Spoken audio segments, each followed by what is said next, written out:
Salutare oameni buni și bine v-am găsit și la un nou joc pe canal. Astăzi vom încerca noul Assetto Corsa Evo.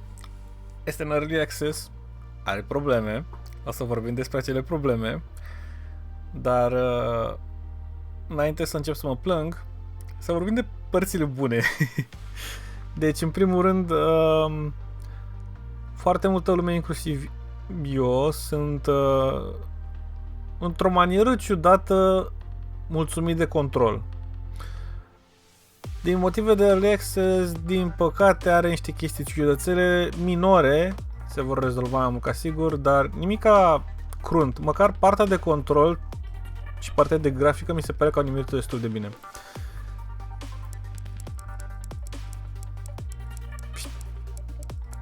E ok, așa. Schimbăm, punem ora.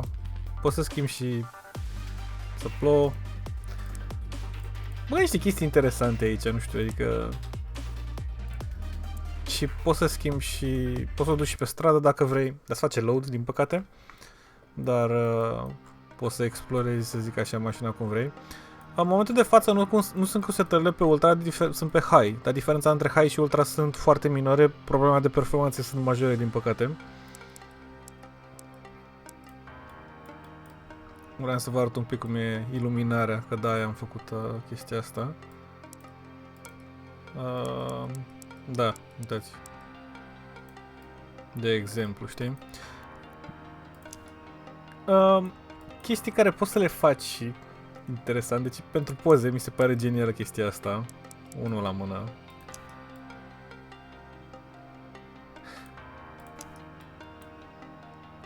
Bun, main light. După aia ai semnalizări care chiar funcționează corect. Hazard, poți să dai flash-uri. Asta mi se pare chiar haz. Mă rog, frânul ăsta, rain pentru ștergătoare, dar nu plouă momentan. Brake, reverse și wipers. Aici văd că are mai multe viteze. Pe default, când plouă rău de tot, am descoperit ceva care mă deranjează personal, dar e ceva minor. Pe mașinile electrice, pe camera din spate, volumul de la ștergătoarea este atât de tare încât îți distrage atenția. Asta este cuvântul, să zic așa. Partea de mașini disponibile, momentan nu sunt foarte multe, o să fie, au zis, undeva la 100 plus. Și nici trasee nu sunt foarte multe. Assetto Corsa Evo va fi primul joc care va avea open world racing și încă lipsește Nürburgring. Dar aici avem asta e prima mașină de început care ți-o dă și ți-o recomandă jocul. După aia ceva Alfa Romeo, diferite livery-uri. Acest Alfa Romeo Junior full electric care pot să vă arăt rapid, de fapt. De fapt pot să vă arăt aici. Da. Arată puțin, spatele n-arată Renault, dar fața ziceți voi că chestia asta n-arată pupic a Renault, nu știu, și farurile, în fine. Customize și dealership. Și ai mai multe variații, să zicem, dar nimica palpabil. După aia înapoi aici la mașini. Deci avem niște Alfa Romeo, niște Alpine A110, Audi RS3 Sportback, model destul de nou. Avem acest Alpine A290 care aparent este full electric și are niște lumini foarte interesante. Ia, cred că pot să vă arăt de fapt. Nu zi, vreau să fie în mijlocul nopții. Da, vedeți interiorul și e ceva interesant. Ok. E drăguță. Pe aici vroiam. Mai avem BMW-uri. La BMW-uri avem M2 cu mai multe variații de livery, M4 CSL-ul și Camaro 01 și Ferrari 296 GTB cu mai multe variații la fel. După aia avem Ferrari 488 Challenge Evo, versiuni de GT3, Ford Escort gunoi, Honda drăguț, Hyundai i30, am fost foarte surprins de sunet. Apropo, jocul ăsta are un sunet foarte bun din multe puncte de vedere. N-am mai încet, este destul de loud. Pe avem Lotus Emira, Mazda MX-5, Mercedes AMG GT2, Porsche GT3 Cup, mai multe livery-uri, Toyota GR7 și ultima mașină este Volkswagen GTI Club Sport și aici dacă dai în jos se resetează, se duce din nou la abraf, e scroll de la infinit. Bun, astea sunt mașinile. Asta e meniu. Pe partea de gameplay HUD audio arată cam așa, în momentul de față. La ăsta e destul de gol, HUD-ul nu funcționează decât dacă ești în joc. Momentan sunt într-un mod offline. Nu se conectează la servere, nu știu ce, au mici probleme, nu o să mă plâng de chestia asta. Pe partea de video avem VSync, frame limit, rezoluția este aici sus, selecte și monitorul, suportă și VR, lumea deja a făcut teste cu el pe VR, și pe setări video suntem pe nativ, fără DLSS, suntem pe nativ DLA, să zic. Multisampling ori 2, filming, anti-aliasing, cinematic, fixa off pentru că face imaginea mai mizerabilă. Și pe cum vedeți, totul este pe high, aici pe ultra, diferențele sunt minore, impactul de performanță este major, din păcate, suferă rău de tot. Cred că motivul principal este chestia asta cu... unde ești? Nu, vehicle level, texture pool size. Asta dacă nu nimerești și dai peste, agață foarte rău jocul. Dacă nimerești asta și te încadrezi în memoria RAM video care ai, jocul merge bine. Din ce în ce mai mult, de obicei jocurile, de exemplu, Tomb Raider și astea dai o bară de aia de cât video RAM ai disponibil când tragi de aceste slidere. Ăsta nu ți arată și trebuie să știi tu. Ceea ce e cam problematic, zic eu, ar trebui să pună și chestia asta. Unele jucări au înțeles chestia asta, e o soluție foarte bună să te încadrezi în RAM-ul care l-ai. În momentul în care depășești acel video RAM, jocul începe și agață și nu înțelegi de ce, că pare că merge bine, dar totuși agață și nu știi de la ce e. Și începi să-și toate setările.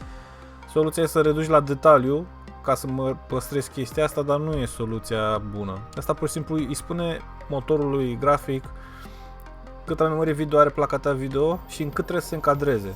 Cu cât ai mai mult, cu atât e mai bine, dar depinde cât de mult resurse, de exemplu, mănâncă ăsta. Nu știi, e surpriză, nu știi dacă mănâncă 1 giga sau dacă mănâncă 3 giga, să zicem, ceea ce e absurd. Pe partea de control, o să jucăm pe controlul de Xbox One. Merge să te distrezi și pe, cum îi zicem, volan. Am văzut pe comentarii pe Steam că e cam hit and miss din niște puncte de vedere. La unii merge foarte bine din prima, alții au mici probleme, mare parte nu pot să mă plâng. Cu F și cu 1, 2, 3, 4 schimb camerele, da, astea s-au păstrat de la Assetto Corsa vechi, să zic, nu au schimbat mare chestie.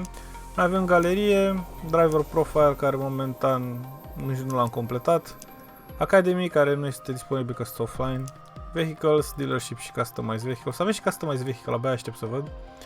Și la drive avem special event și single player. Special events nu funcționează că sunt offline, deci o să mergem în single player. Și avem quick race. Astea sunt hărțile disponibile momentan. Brands Hatch, GP sau Indy, Imola, Laguna Seca, Mount Panorama, Suzuka East, Suzuka GP, Suzuka West.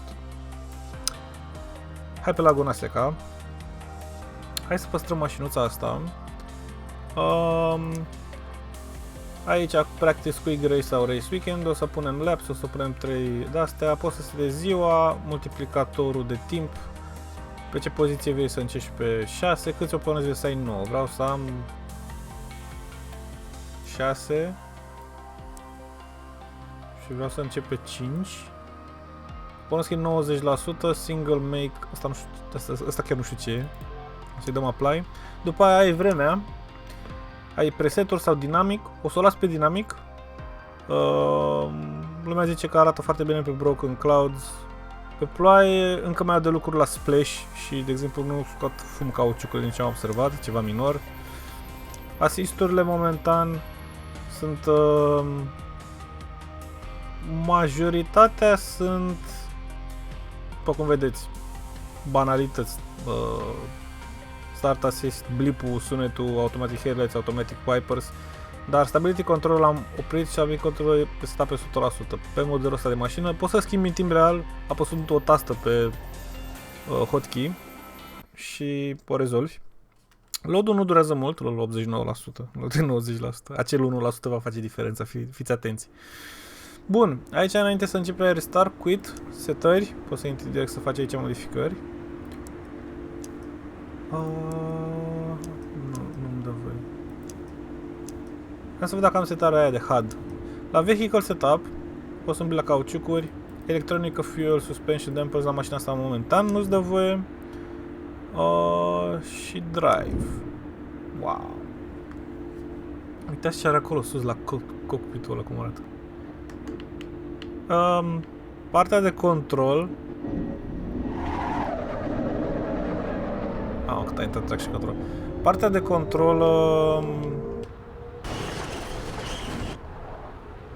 pe Xbox e puțin cam șubredă. Da. Deci asta este full electrică, ne-a dat seara. Deci avem gridul în stânga, sus acolo în mijloc avem un radar să ne spună unde să fraierii, să zic așa.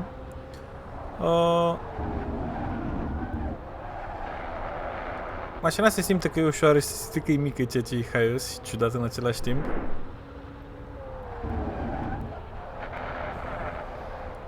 Am lăsat linia aia după jos cu toate că, sincer, ziua e mai puțin deranjantă ca are culoarea asfaltului și nu se vede atât de rău, dar seara văd acum că e foarte proeminentă și foarte deranjantă. Pe control de Xbox One e gândită pentru circuit setup-ul de control, la modul că virează stânga-dreapta foarte linear, nu poți să bruschezi stânga-dreapta chiar și atunci când vrei să intri un pic în drift. Și atunci chestia asta o face un pic dificil, să zic așa. Dar dacă conduci așa în circuit, n-ai probleme. Mamă, abia prin 250. Și trebuie să frânăm tare. Viraj la stânga. Uite, viraj la dreapta cu talpă. Și aici, chiar și modul ăsta, din ce observ acum, mai agață un pic. Are cât un micro drop frame. Are probleme engine-ul de frame pacing, s-ar numi, adică FPS-ul îl ține constant, dacă te uiți la frame rate, e mereu la, nu știu, 80-100, depinde ce placă video ai. Da, dar vizual, câteodată vezi cât un frame de la care sare. Asta e chestie de optimizare, e în early access, nu ne putem plânge, dar... Da, cât de gol este interiorul la această mașină, este chiar și atât. Și sunetul.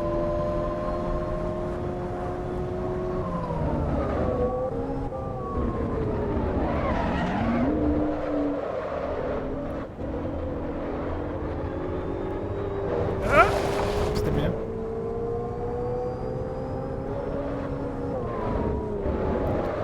Și cam așa arată un joc cu dificultate de 90%. Nici nu pot să-i prind din urmă. Și apropo, în dreapta, nu știu dacă ați observat acolo unde este. Sus de tot este direcția, în stânga e frâna și ambreiajul, în dreapta este accelerația. Avem toate asisturile acolo. Câți kilometri am făcut în cursa asta. Pe cât este setat ABS-ul, pe cât este setat traction control-ul.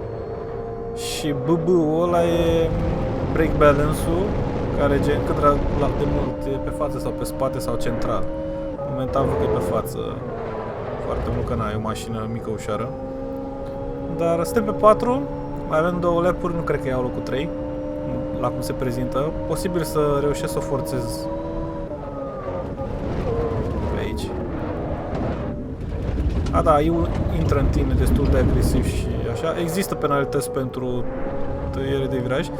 Uitați ce drăguț arată sistemul de iluminare în momentul de față. Uite. Warning, car number, pentru că mi-am pus la numele de profil și astea, trebuie să fac acolo profil să apară tifiul și astea. Nu spune cine a luat penalizarea, ce număr de mașină și mai departe.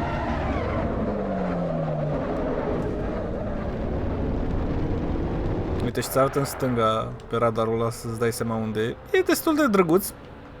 Destul de lentă mașina asta. Dar e destul de ușor de controlat. Problema, într-adevăr, e când frânezi, dacă trag un pic de direcție, parcă vrea să-i fugă spatele și traction control pur și simplu se luptă să mă țină pe traseu. Uite, aiu vezi, n-a intrat în mine la faza asta, surprinzător. Oh, am ajuns pe 3. Mare chestie. Ba nu, îmi zice jocul că-s pe 4. De ce? Eram pe 5? Așa rău mi s-a părut că suntem în față. Sus scrie lap 3. Da, sunt pe 4. Deci nu e podium. Și nu-l primim pe ăla din urmă. Pe partea de control trebuie să schimbăm mașinuța astea. Mașinile electrice se conduc mult mai ușor, să zic, versus mașinile cu motor. Și o să vezi imediat la ce mă refer. Pe ploaie aderența e total diferită.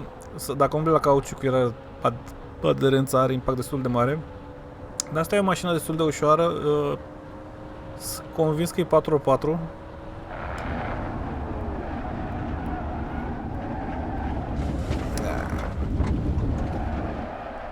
Da, m-am dus urât. Am frânat puțin mai tare ca să recuperez și am făcut mai mult rău, cred.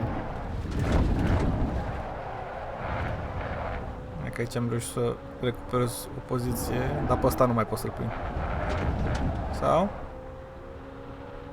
Dacă îl forțez aici pe interior. Da, doar așa. Și se închid unghiul. Forța. Da, după cum vedeți, își protejează poziția. Nu e chiar atât de fraier. Dar meniu ca să oprești sesiunea. Bun. Am terminat pe 3, suntem pe podium măcar. Ceva ce lipsește aici și aș vrea să pot să fac și nu pot, și asta vorbesc din experiența la alte jocuri cu genul de interfață și de meniu, să pot schimba mașina, să dau start game din nou, nu să fie nevoie să mă întorc aici. E ceva minor, nu înțeleg de ce nu pot să-l fac, dar na. Da, și e și opțiunea de rent, dar momentan nu sunt suficiente mașini. Asta e electricul ăla. Hai să vă arăt o cursă cu BMW-ul să vedeți cât de diferit e. Apoi.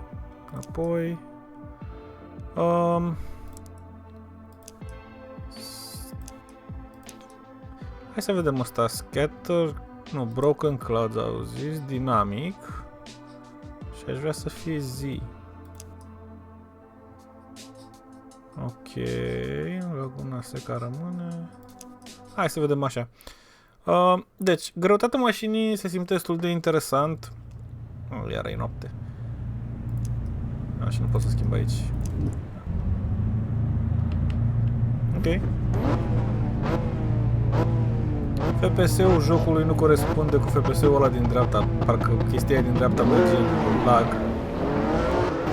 Vedeți? Și care 15-20 de FPS-uri, dar jocul are 60. Asta e chestia care am observat-o. Damage vizual nu există, dar există damage pe caroserie și pe... Ce a fost asta? M-am împins la din spate, asta a fost. Deci, există damage cum ar veni pe caroserie, dar nu există damage vizual și damage-ul ăla totuși se transpune în damage pe care îl vei simți în joc, adică o să tragă direcția, o să frâneze prost, o să meargă direcția greșit. Dar momentan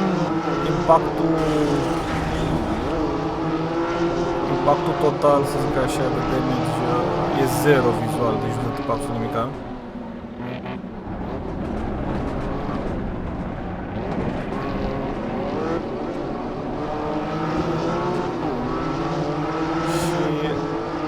Așa diferite, uite cum e tracțiunea în spate. Uite cum se ridică rata și o blochează în aer când ciupește frâna cum țopăie.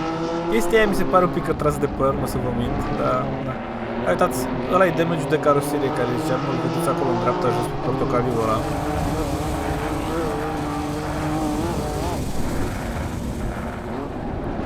Am făcut asta intenționat să-mi curăț dacă rămâne alea pe dreapta după ce termin traseul ăsta când intru în lap 2 dacă se restează poziția.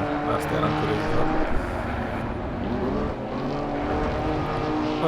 Mașina asta se simte un pic ca un muscle car ca tracțiune. Interiorul e ok.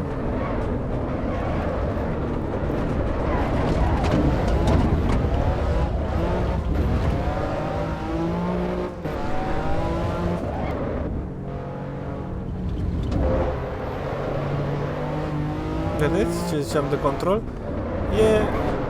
Duce spre simulator destul de puternic și chiar jocul ăsta s-ar juca foarte bine cu volanul. Merge și pe control, dar nu ia, uite, se înroșește discul ăla, am fost acolo în dreapta.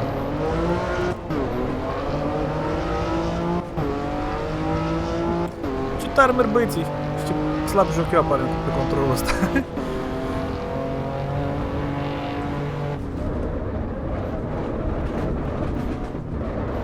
Faci și mie loc pe interior? Am loc! Eu mai mă rog.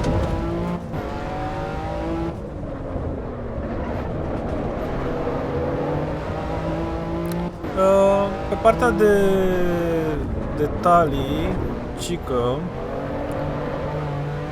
cam aproximativ și infotainmentul ăla de la BMW și toate chestiile, de-aia durează cică atât de mult să bagi mașinile. Poți să interacționezi cu el prin taste dedicate, care momentan nu mi-am bătut capul să mă uit să văd care sunt. Dar probabil dacă aș umbla track și controla va funcționa. S-ar actualiza la opa, țin power slide. La fel, force feedback-ul pe control de Xbox One vibrează decât centru și laterale, dar nu vibrează trigger-urile, cum e la Forza, ceva minor. Este caroseria pe roșu.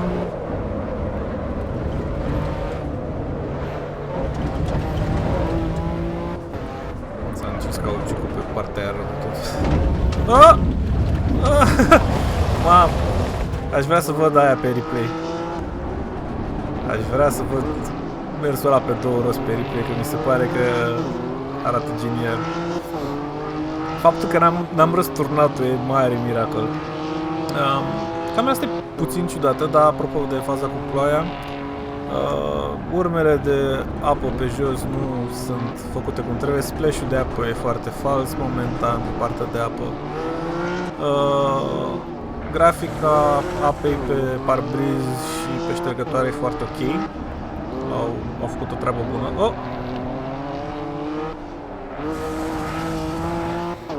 Nu prea am dat seama ce viteză am în camera asta față de camera de interior. Anticipez prost aderența mașinii, să zic așa. Uite, am început să mai agăță un pic. Cred că vedeți și voi micile agățări, cred că se transpun și pe video, mai mult ca sigur. Dar nu sunt suficient de deranjante cât să mă încurce. Și asta, adică, când nu filmez, de fapt, nu le face, mi se pare că trebuie să fie de la filmare. Am dus în bălării rău. Da.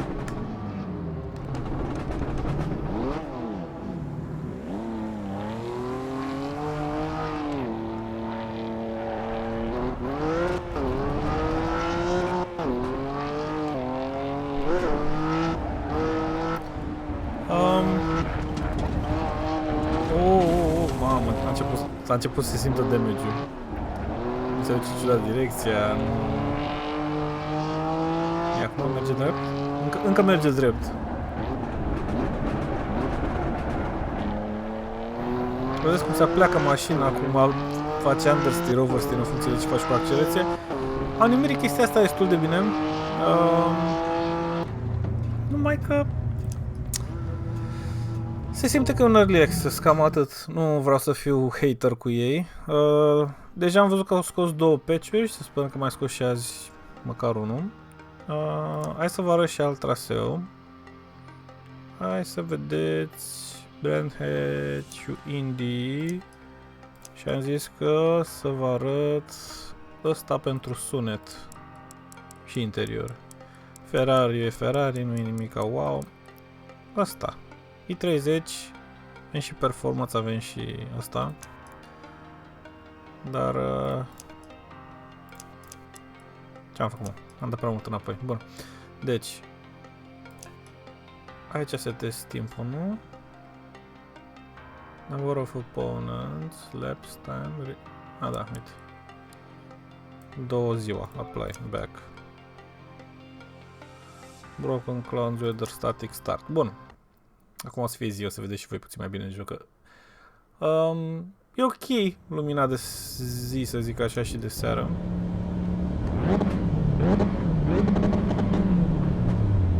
Vezi că funcționează temperatura la engine pe acolo?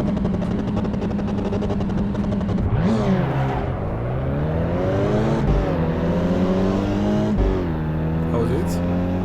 Face... îl schimbă?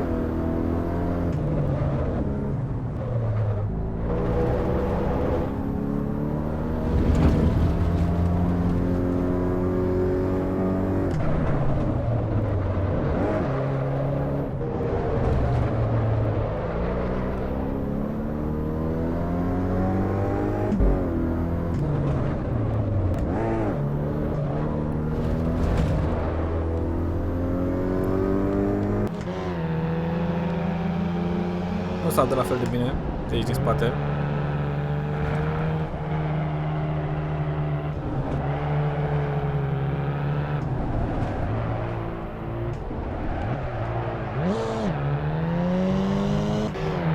Vedeți? Nu e la fel de osunetul ăla din interior. E ce trebuie.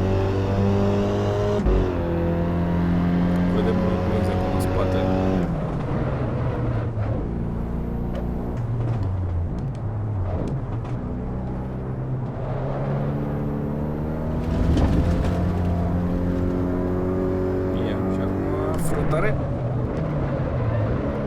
Apă.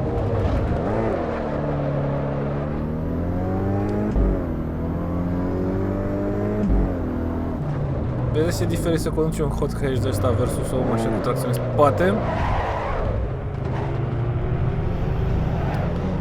Și asta spune cam totul despre ei. Am vrut să vă arăt faptul că totuși am condus destul de ok. Și a venit Taiu, m-a atins ușor în spate, n-am fost atent sus pe radar și m-am întors de spate ca în GTA. Și acum ce șansă mai să recuperez astea la timp? Aproape zero.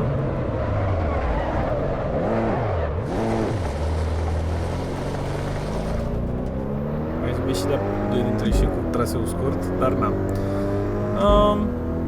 În afară de chestiile astea micuțe, să zic, partea de control, partea de grafică e ok, partea de optimizare clar mai au de lucru cu ea. Pe partea de vizual mai trebuie să rezolve faza cu apa, cu splash-ul, cu fumul la rost. Dacă faci burnout nu există fum la rost deloc. Din nou, chestii minore în momentul de față, dar funcționalitatea de bază a jocului e acolo.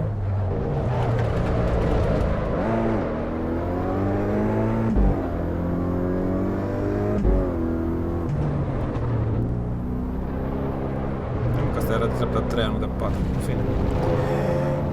N-am verificat filmarea cu BMW-ul când am țopăit pe două roți. Mi-a scăpat să îi la replay. Vai ce rău pare. Bine, era și seara, nu se vedea mare chestie, dar... carta haios. Mamă, cât de bine am luat virajul ăsta, nu? Deci din locul 1, un singur viraj m-a atins aiu și m-a aruncat în halul ăsta.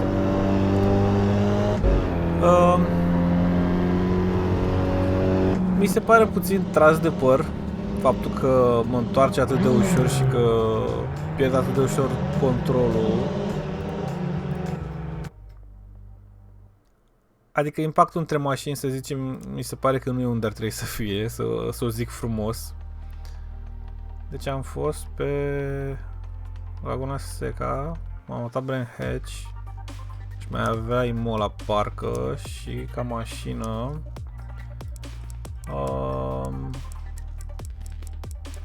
Lotusul ăla interesant, Porsche-le sunt plictisitoare, Golful sună haios, dai bordul plictisitor. Ferrari-ul ăsta e interesant de condus. Audi ușor de condus. Asta ar fi relativ interesantă, dar nu wow. Deci că ai două opțiuni. Sunt la fel amândouă. Nu înțeleg. Bun. Cam atât. Hai să vă arăt ploaia. Rain sau heavy rain? Nu, rain simplu. Heavy rain nu te ajută prea mult. Bun. Să vedeți de ce ziceam de faza cu sunetul ca la ștergători. Mi s-a părut ireal. Deci așa nu prea se aude, vedeți? Acum?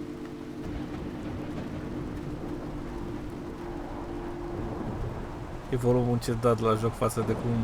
Când am jucat cu volumul la 100% e mult mai notabil. Da, vedeți, nu rămân dâre de roată udă, să zic așa, de liniile de la roți pe asfalt. Asfaltul încă nu devine lucios.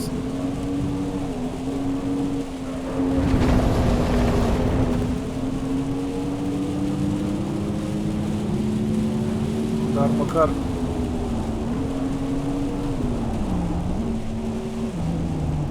se simte că pierde tracțiunea fix cât ar trebui. Deci chestia asta la fel mi se pare că au nimerit-o.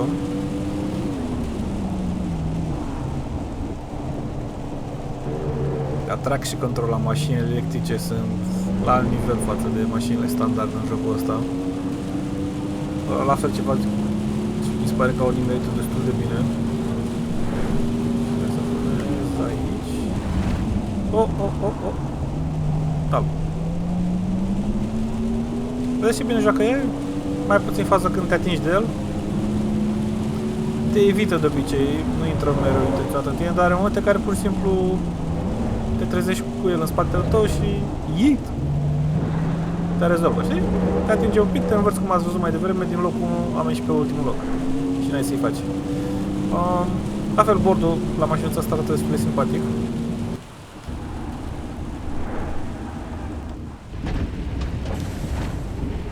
Știu că nu viream.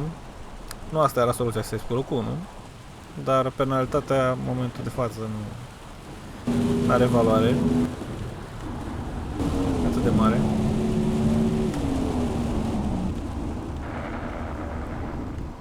Îmi place că astea de interior sunt făcute cu astea Italiei. Uite-l, uite-l, uite-l.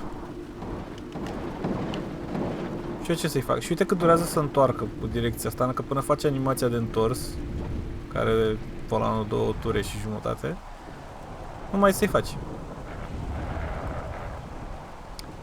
Chestia asta pe volan fizic ai putea să rezolvi mult mai ușor. Pe control de Xbox One, na, e gândit că îl joci așa în regim circuit și că nu faci niciodată manevre de alea atât de totale sau semi-totale, știi? Ceea ce, na, e realist, nu mă pot plânge. Dar e o chestie minoră de optimizare de direcție adaptivă, cred că s-ar numi. Deci am frânat din timp, încerc să virez, mașina nu virează. Da, după cum vedeți, din nou AI-ul a reușit să mă fenteze la un singur viraj, m-am împins ușor în spate, el n-a pierdut controlul, a fost obiect de neclintit. Problema asta, dacă mai știți, a existat și la Test Drive Unlimited 2 și nici măcar din accelerație încercam să-mi redresez mașina din accelerație ca să nu mă împing așa și n-a mers. Și chestia asta, înțeleg că e AI, dar nu poți tu să mă împingi pe mine atât de tare și tu să nu spizi direcția și eu să fiu împins de spate ca o cârpă. Nu că nu e realist, nu e nici măcar un sfert realist. E că dacă ăla ar fi împins el așa pe mine și el și-ar fi pierdut un pic direcția, cauciucurile nu mai trăgeau la fel de tare, mai ales că e și pe jos și trebuia să iasă și el în afară cu mine. Dar în schimb el și-a ținut direcția neclintit de AI și a urmărit linia asta și a zis, dar nu mă interesează că e un player în fața mea, n-are nicio valoare, mașina parcă n-avea greutate, mașina mea. Eu simțeam că are greutate, dar gen, cum se comporta fizica jocului, zici că aveam 20 de kg și mașina lui zici că are o tonă 800. Adică, scuză-mă pe mine, știi? Nu e o experiență plăcută ca eu să te împingă ca un full de nea și mașina lui să aibă 6 tone să nu poți să-l clintești deloc. Aici o să facem manevra. Oricum nu pe locul ăsta termin. Sunt conștient că nu mai bine, mai e lap 2, mai există un lap. Aici, fiți atenți, manevra. Toate penalitățile. Îmi place măcar că văd că pe nisipul ăla cauciucurile astea chiar nu prind aderență și chiar se simte că intri pe nisip și sunetul mi se pare că l-au nimerit. Dar singura șansă să iau măcar locul 5 e la virajul ăla să tai la fel virajul, cred. Ceea ce e iurea, dar hei, merge. Yeah. Ziceți voi că niciodată să face curse cu electricele în jocul ăsta. Frână. Frână. S-a blocat și se duce înainte. Pur și simplu nu vrea.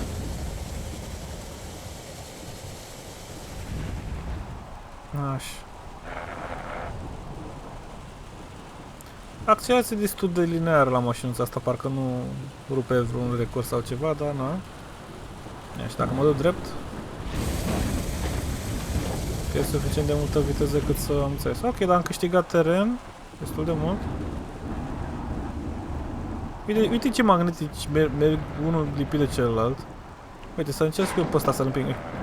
Uite și la fel și pe ăsta. L-am împins la fel de ușor și uite cât de greu îl dau eu la o parte versus cât de ușor m-a dat el pe mine la o parte. Dar ați văzut că când am intrat în lateral s-a simțit corect. Când l-am intrat în spate, lui pe mașina parcă avea 10 kg. Jocul a zis, nu. Dacă lovești acolo în spate, se duce imediat, lovește în lateral, nu, mașina are greutatea întreagă. E ceva minor care nu l-am observat, dar afectează destul de tare când joci curse cu AI și face jocul să fie frustrant, mai ales dacă ai o progresie cu AI, de exemplu la carieră, așa cum ai și la test drive. Dar, da. Ia. Asta e virajul la care trebuie să-l tai? Da. Așa.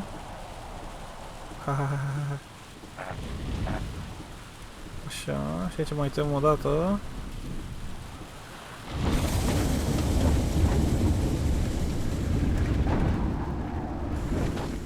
Haide!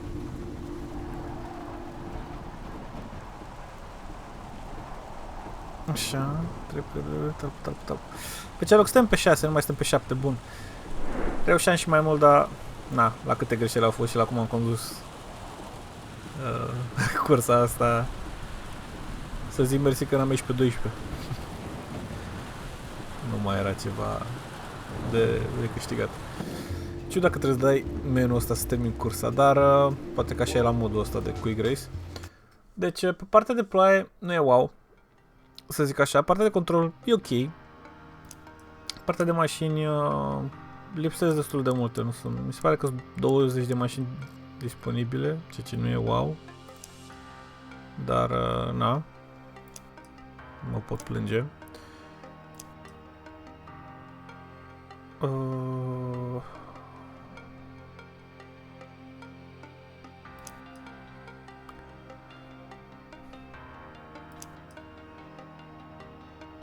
Acum am observat încă un bug mic. Vedeți că pozele astea sunt la fel? Aici scrie EST, GP și UE și dacă te uiți la poza asta de aici unde îți arată designul traseului practic, e la fel la toate trei și în realitate nu e la fel. Ceva minor, dar na, l-am observat acum și am zis să vă arăt. Hai să vă arăt rapid și mașinuța asta. Să vedeți și un hypercar. Momentan nu știu ce să zic dacă jocul merită banii.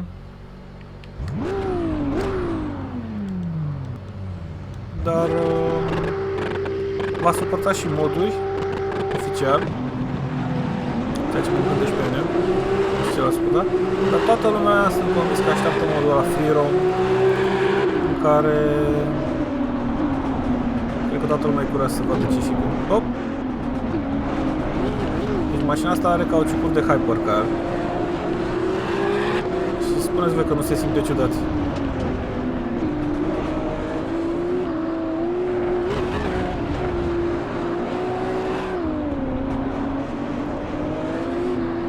Parcă e prea compactă și parcă problema vrea să fugă de spate.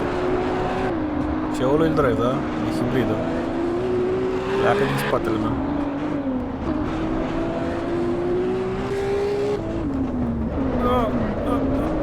Sunt bine, sunt bine. O face cu nervii. Ia uite. O face cu nervii aia. Uite, de exemplu, în modul ăsta nu înțeleg de ce nu văd oglinda din stânga și aia de sus nu e reglată cum trebuie. Și frână.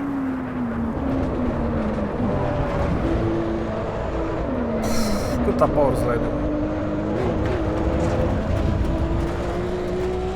Wow. Cred că o să iau locul 2. Locul merge la din fața mea.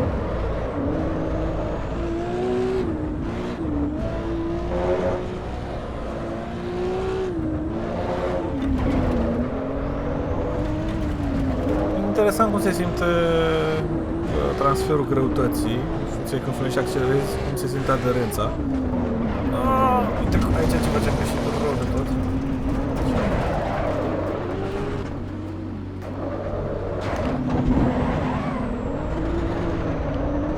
Da, mai împinge, te rog.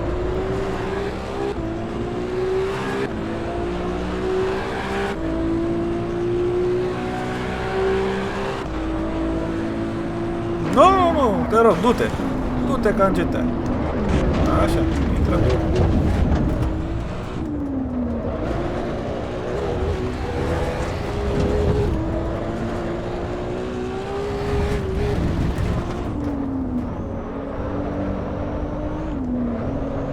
Și nu știu dacă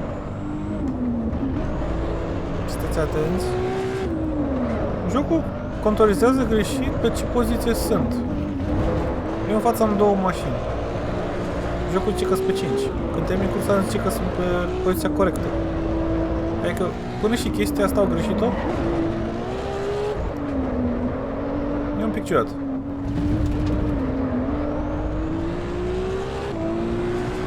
Ce că Ferrari s-a întregat.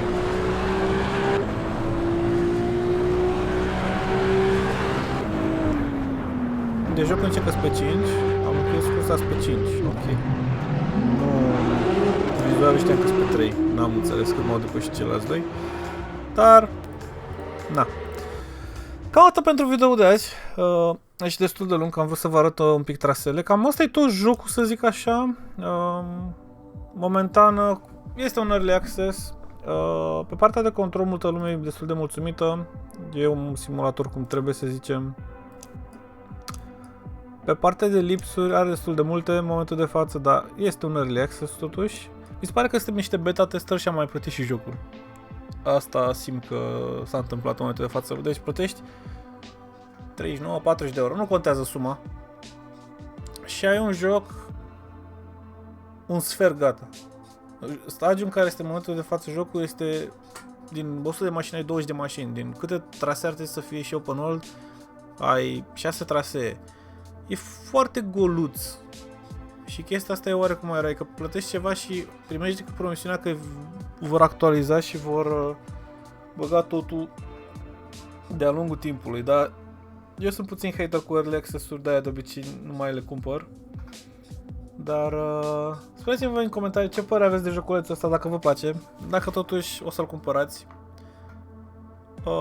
Partea de modding chiar sunt curios ce o să se întâmple cu ea, pentru că engine-ul grafic are potențial destul de mare din punct de vedere și performanță și din punct de vedere în detaliu. E un motor grafic făcut de ei de la zero. Asta a fost videoul meu de azi, sper că v-a plăcut și până data următoare, la revedere! Pa, pa!